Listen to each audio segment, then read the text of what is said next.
Location होतं लोहगड. 19 जून 2026चा तो दिवस. साधारणतः दुपारचे 12-1 वाजलेले असतील. एक 20 वर्षांची तरुणी सुरक्षा रक्षकांपाशी ओरडत-ओरडत आली. माझा एक मित्र गडावरून खाली पडलेला आहे. मदत करा, मदत करा.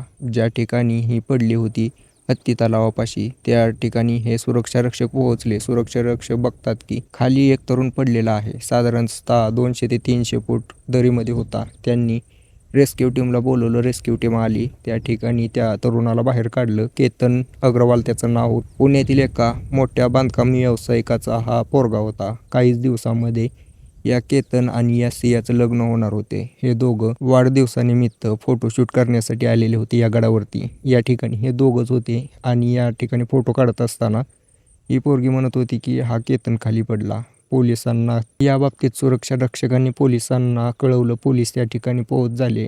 घडलेल्या पूर्ण घटनेचा तपशील घेतला. सुरुवातीला तर वाटत होतं की हा तर फक्त अपघात असेल, पण पुढे चालून एका CCTVमुळे समजलं की हा अपघात नाही तर घातपात आहे. 20 वर्षाच्या तरुणीने तिच्याच होणाऱ्या नवऱ्याला, ज्याची संपत्ती करोडोमध्ये होती, याला गडावरून ढकलून देऊन संपवलं. तर नेमका काय विषय आहे, पूर्ण माहिती देतो मी तुम्हाला. व्हिडिओ शेवटपर्यंत बघा.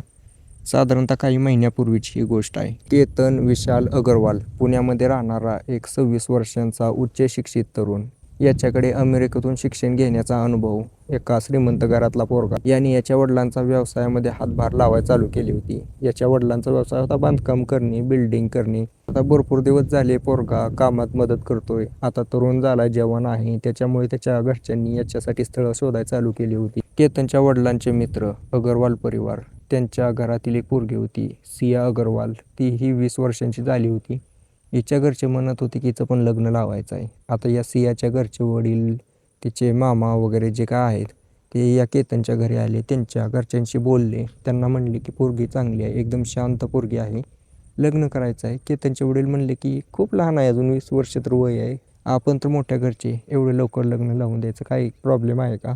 ते म्हणले नाही, काय प्रॉब्लेम नाही, एकदम शांत पोरगी, माझ्या भरोश्यावर करा. आता 35 वर्षापासूनचं यांचं नातं होतं कुटुंबाचं, त्यामुळे त्यांनी काही जास्त विचार केला नाही. आणि तिकडून या सियाच्या घरच्यांचाही जास्तच फोर्स होत होता की करून टाकू, करून टाकू, चांगलं पोरगा, तुमचं पोरगं चांगलं आहे, आमची ही पोरगी चांगली आहे. याच्यामुळे या केतनच्या वडिलांनी त्याला होकार दिला. दोघांचं लग्न वगैरे ठरलं. आता लग्न ठरलं म्हणल्यानंतर बोलणं चालणं चालूच होतं ना. बोलणं चालणं चालू झालं. या सियाने केतनसोबत भरपूर गोष्टी शेअर केल्या. हा केतन पण तिच्यावरती खुश होता. जसं जसं पुढे चालेल तसं हा केतन तिच्यावरती फिदा होऊ लागला होता. आता या दोघांचं ठरलं की प्री वेडिंगसाठी आपण थायलंडला जाऊ. यांचं सगळं ठरलं. केतनची बहीण, सियाचा भाऊ, सिया आणि केतन असे चौघे मिळून एअरपोर्टवरती पोहोचले. त्या ठिकाणी गेल्यानंतर समजलं की या केतनचा पासपोर्ट गायब आहे. पासपोर्टच नाही. त्या ठिकाणाहून ते परत आले. परत आल्यानंतर मित्रांनो, आता त्यावेळेला तर वाटलं की याचा पासपोर्ट राहिला असेल घरी, कुठं हरवला असेल. पण पुन्हा समजलं की ही जी सिया होती, हिनेच पासपोर्ट चोरी केला होता आणि पासपोर्ट लपवून ठेवला होता. ज्या वेळेला हे सगळे चौघजण कॉफी प्यायला बसले होते, त्यावेळेला ती म्हटली मोबाईल गाडीत राहिला, मोबाईल आणायला जाते. त्यावेळेला मोबाईल आणायला गेली आणि तिने त्या ठिकाणी तो पासपोर्ट काढून घेतला. आता ते तर कॅन्सल झालं. आता हिच एक हट्ट होता की लोहगडावरती जाऊ आपण, लोहगडावरती जाऊन फोटोशूट करू, त्या ठिकाणी चांगलं लोकेशन आहे. ही जी घटना घडली, या घटनेच्या अगोदर पण काही दिवसापूर्वी ते त्या ठिकाणी आलेले होते. या केतनने त्या ठिकाणी फोटो काढायला चालू केले. त्यावेळेला या सियाने त्याला धक्का दिला, पण केतनच्या हाताखाली झाड लागलं. त्यावेळेला केतनने त्याला धरून वर आला. त्यावेळेला ती म्हणली साप होता, साप होता, म्हणून मी ढकलून दिलं. केतनचंही तिच्यावरती आता प्रेम आलेलं होतं, त्यामुळे तो काय बोलत नाही. त्या ठिकाणाहून घरी येतो. घरच्यांशी थोडं बोलतो की असं असं झालं, पोरीबद्दल चौकशी केली का? त्याच्या घरचे म्हणले हो केली.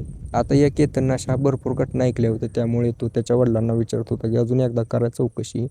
पण ते म्हणत होते की नात्यातलेच आहेत आणि भरपूर दिवस झालं ओळख आहे, काही अडचण नाही. त्यावेळेला केतन शांत झाला. पण आता ही जी सिया होती ती पूर्ण हट्ट करू लागली की आपण पुन्हा लोहगडावरती जाऊ, चांगले फोटो येतील. आता यावेळेला तिने तिच्या बॉयफ्रेंडला सोबत घेतलं. तिचा बॉयफ्रेंड जो होता मध्यमवर्गीय कुटुंबातील होता. आता हा हुडी घातली, तोंडाला बांधलं, चष्मा घातला. ज्या वेळेला ही केतन आणि ही सिया गाडी घेऊन पोहोचले, त्यांच्या पाठीमागे काही अंतरावरती गाडी चालत होती. हे दोघं गडाच्या पायथ्याशी पोहोचले. गाडी लावली पार्किंगमध्ये आणि वर चालत चालत गेले. त्यांच्या शेजारीच एक पोरगा चालत होता. तो सियाचा बॉयफ्रेंड होता. त्याची ओळख लपवण्याचा खूप प्रयत्न करत होता. याच्यावरूनच पोलिसांना संशय आला. पोलिसांनी ज्या वेळेला CCTV चेक केले होते त्यावेळेला एक तरुण आपली ओळख लपवायसाठी एवढ्या उन्हामध्ये असं तोंड झाकून चालतोय, तर त्याच्यावरून त्याला पकडलं. त्याच्यावरूनच त्यांना संशय आला होता. आता केतन आणि ही सिया गडावरती पोहोचल्यानंतर त्या दोघांनी त्या ठिकाणी फोटोशूट करायला चालू केलं. पण या सियाने केतनला म्हणली की कठाड्यावरती उभा राहा, चांगला फोटो येईल.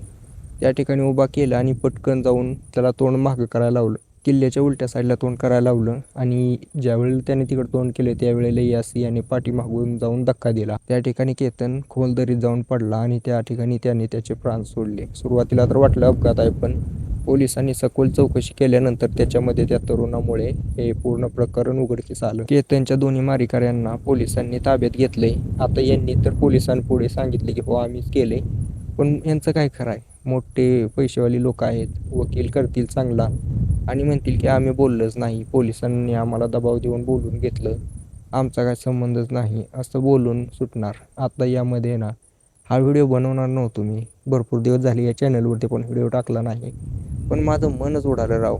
असं जर असेल तर अवघड आहे. लग्न करायचं का नाही असा विचार करावा लागेल आपल्याला 100 वेळा. ठीक आहे, पहिलं लग्न झाल्यानंतर मारत होत्या, पण आता लग्नाच्या अगोदर ही जर पोरीला तिच्या बॉयफ्रेंडवर तेवढंच प्रेम होतं, अगोदर सांगायचं ना घरच्याला. तिच्या बॉयफ्रेंडला विचारलं की असं होतं तर तू पळून घेऊन जाईल. त्यावेळेला ती सिया तिच्या बॉयफ्रेंडला म्हणली होती की माझ्या घरच्यांची इज्जत घालवायची नाही. आता वाढली का इज्जत? एका तरुण पोराची, एका चांगल्या हुशार पोराची तू जीव घेतला. मला सांगा मित्रांनो, आता हा पोरगा होता, सहजरित्या अमेरिकेत राहू शकत होता, त्या ठिकाणी शिक्षण घेतल्यानंतर कुठेही काम करू शकत होता, करोडो रुपये कमवू शकत होता, पण त्याने नाही. त्याने आपल्या देशाचा विचार केला. देशामध्ये येऊन व्यवसाय करायला सुरुवात केली, जो की भविष्यात आपल्या देशासाठी एक चांगला व्यक्ती बनणार होता. मित्रांनो आता तुम्ही म्हणसाल की आपण पण देशात राहतोय, पण त्यांच्यात आणि आपल्यात खूप फरक आहे. त्यांच्यापाशी करोडो रुपये आहेत, ते सहजरित्या दुसऱ्या देशात जाऊन राहू शकतात. तुम्हाला माहिती आहे का, या लग्नासाठी 17 कोटीचा पॅलेस बुक केला होता जयपूरमध्ये. केतनने विमानं बुक केली होती 2-3 प्रायव्हेट. तर विचार करू शकता की एवढा अमाप पैसा आहे, तरी हा तरुण देशात राहिला, देशाचा विचार करून आपल्यापेक्षा जास्त पुढे घेऊन गेला असता हा देशाला. त्याच गोष्टीसाठी ज्या वेळेला ही गोष्ट माझ्या डोक्यात आली त्यावेळेला माझं डोकं फिरलं आणि हा व्हिडिओ बनवावा म्हणलं. बाकी तुमचं याच्याबद्दल काय मत आहे मला कमेंट करून सांगा.